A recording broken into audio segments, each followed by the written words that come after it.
Exothermic and endothermic reaction. तो exothermic and endothermic reaction में क्या होता है, हम एक एक करके डिस्कस करेंगे। फर्स्ट देखेंगे हम एक्जोथर्मिक रिएक्शन। तो एक्जोथर्मिक रिएक्शन क्या है? An exothermic reaction is the reaction in which heat energy is given out to the surroundings usually in the form of heat. तो जो रिएक्शन में heat is evolve, heat release होता है, अगर energy release हो रहा है, एनर्जी अगर इवॉल्व हो रहा है, देन हम उस रिएक्शन को क्या बोलेंगे?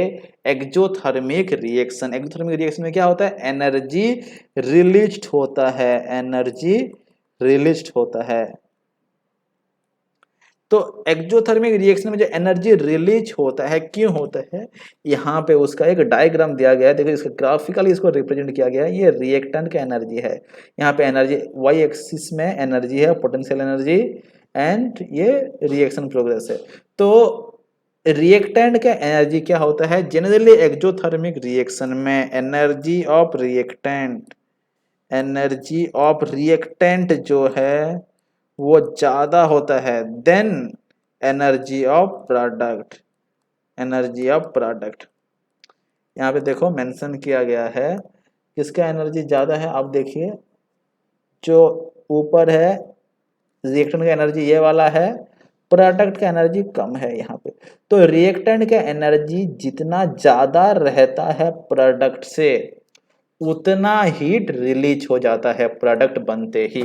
क्योंकि प्रोडक्ट का एनर्जी कम है तो रिएक्टेंट का जो एक्स्ट्रा एनर्जी है वो हीट फॉर्म में रिलीज हो जाता है। रिएक्टेंट का एनर्जी कितना ज्यादा है? इतना ज्यादा है क्योंकि रिएक्टेंट का एनर्जी यहाँ पे है, इस लेवल में है, प्रोडक्ट का एनर्जी इस लेवल में है। तो रिएक्टेंट का एनर्जी जितना ज्यादा होता है प्रोडक्ट से, उतना एनर्जी हीट फॉर्म में लॉस होता है, रिलीज होता है, प्रोडक्ट जैसे बन जाता है।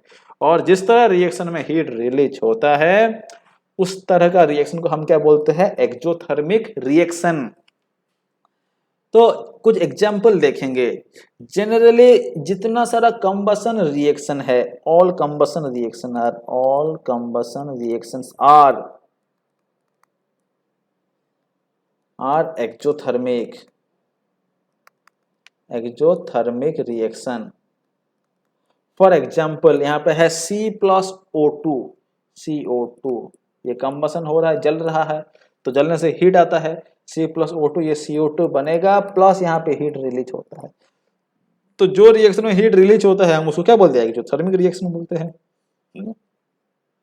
नेक्स्ट है यहाँ पे आप मीथेन को ले लीजिए, CH4 प्लस O2। मीथेन जलने से जो कार्बन है वो तो CO2 बनेगा, जो यहाँ पे हाइड्रोजन है वो क्या बन जाएगा? H2O बन जाएगा, CO2 प्लस H2O। उसके साथ साथ क्या निकलेगा? हीट निकलेगा, प्लस हीट। तो all combustion reactions are exothermic reactions. और कुछ सर्टेन रिएक्शन है वहां पे भी हीट निकलता है। और एक एग्जांपल अगर लिखेंगे हम N2 plus 3H2, N2 plus 3H2, ये सिंथेसिस ऑफ एमोनिया, ये 2NH3, यहाँ पे भी हीट निकलता है। तो जो भी रिएक्शन में हीट इवॉल्व होता है, हीट रिलीज होता है, उस तरह का रिएक्शन को हम क्या बोलते हैं? Exothermic reaction. और एक यहाँ पे इंपॉर्टेंट रिएक्शन है CaO प्लस H2O, ये हो जाता है CaOH2 प्लस हीट। तो ये कुछ इंपोर्टेंट रिएक्शन आपको याद रखना है। तो ये जो सारा रिएक्शन में, ये हर रिएक्शन में आप अगर देखेंगे हीट रिलीज हो रहा है, प्रोडक्ट के साइड में हीट रिलीज हो रहा है। तो रिएक्शन होने के बाद जो हीट रिलीज होता है, अगर रिलीज हो रहा है तो उस तरह का रिएक्शन को हम क्या बोलेंगे? Exothermic reactions. तो in exothermic reaction heat is given out to the surroundings usually in the form of, और energy is given out to the surrounding in the form of heat. तो एनर्जी रिलीज होता है और heat release होता है। Heat is nothing but a form of energy. Okay, तो second वाला है एंडोथर्मिक रिएक्शन। तो एंडोथर्मिक रिएक्शंस क्या है? In endothermic reaction heat is taken in from the surrounding. इसका हीट सराउंडिंग से एब्जॉर्ब होता है और हीट रिक्वायर्ड होता है रिएक्शन होने के लिए। क्यों, देखिए इसको ग्राफिकली इसको देखने से आपको समझ में आएगा। देखिए रिएक्टेंट का एनर्जी और प्रोडक्ट का एनर्जी अगर आप देखेंगे, एंडोथर्मिक रिएक्शन में जो एनर्जी है, एनर्जी ऑफ प्रोडक्ट जो है, देखिए किसका ज्यादा है, प्रोडक्ट का ज्यादा है एनर्जी और रिएक्टेंट का कम एनर्जी है। तो एनर्जी ऑफ प्रोडक्ट जो है ये ज्यादा होता है then energy of reactant.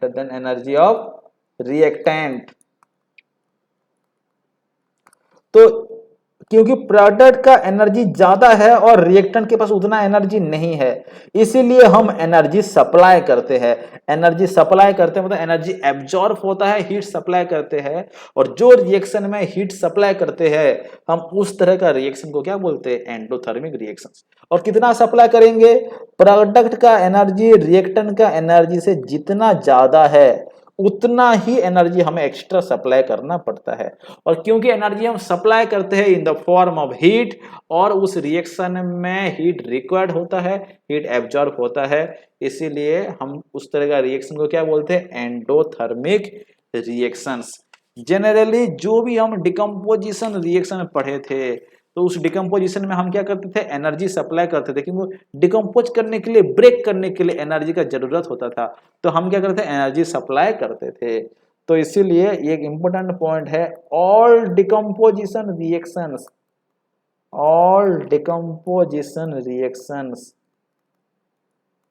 Are endothermic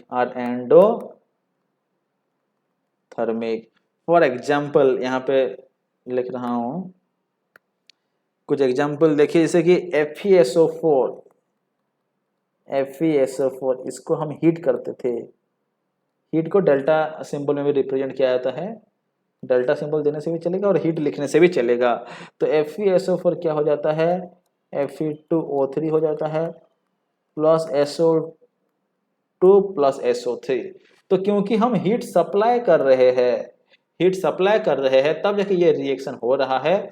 सो उस तरह का रिएक्शन को हम क्या बोलते हैं, एंडोथर्मिक रिएक्शन। और एक अगर आप देखेंगे CaCO3, इसको अगर हम हीट सप्लाई करेंगे तो ये ब्रेक होकर CaO प्लस CO2 बनता है। तो जो रिएक्शन में हीट एब्जॉर्ब होता है, हीट रिक्वायर्ड होता है, उस तरह का रिएक्शन को हम क्या बोलते हैं, एंडोथर्मिक रिएक्शंस।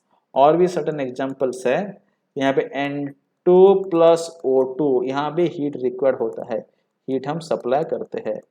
अब हीट जो सप्लाई करते हैं ऊपर लिख सकते हैं या फिर इसको ऐसे लिखने से भी चलेगा, प्लस हीट। तो क्योंकि हम हीट सप्लाई कर रहे हैं तो रिएक्टेंट साइड में हीट को रखेंगे। यहाँ पे हीट इवॉल्व होता था तो प्रोडक्ट जैसा हीट आता था, यहाँ पे हीट सप्लाई करते तो रिएक्टेंट साइड में हीट को लिखेंगे। देने से ये क्या होता है, नाइट्रिक ऑक्साइड 2NO। तो जो रिएक्शन में हीट एब्जॉर्ब होता है उस तरह का रिएक्शन को हम क्या बोलते हैं, एंडोथर्मिक रिएक्शन।